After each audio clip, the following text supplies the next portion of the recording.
The most critical part of the training centers on the network's recommended method of death. A death by helium is as peaceful a death as you will ever have.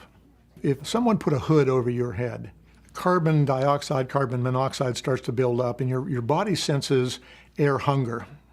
And it becomes very terrifying as it realizes that you're suffocating.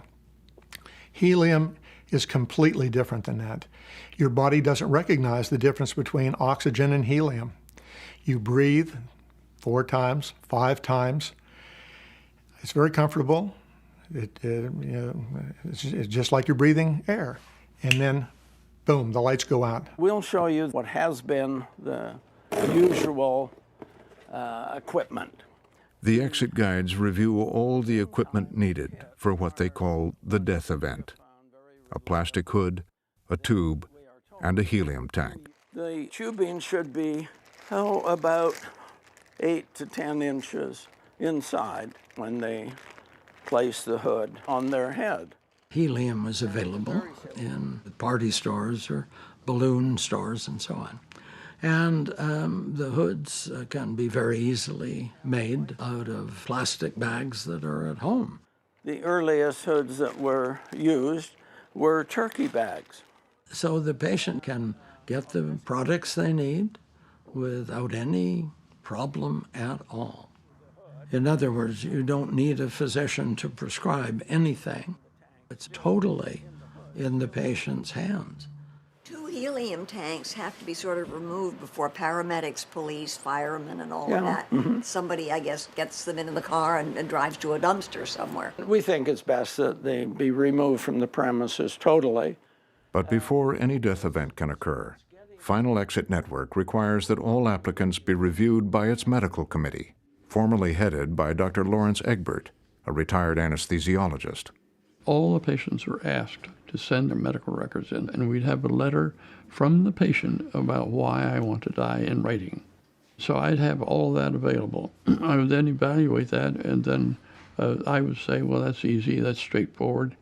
The patient has a horrible pain, patient has a horrible loss of dignity, and therefore I would write accepted.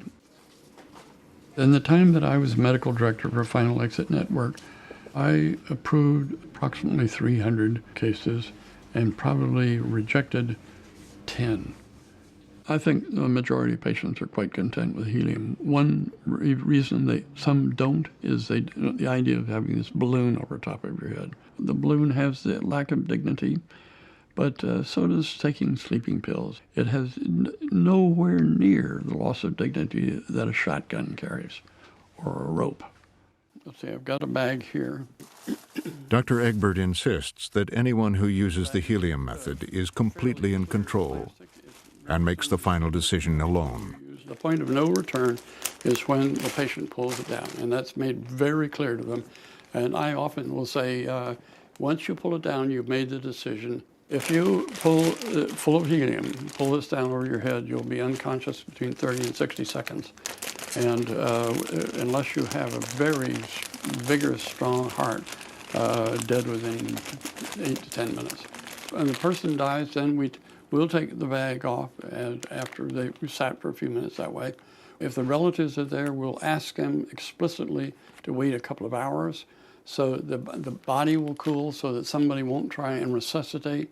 If they try and resuscitate right away, they can get a heart. The heart's very tough and the brain is not so tough. So the heart will start up again.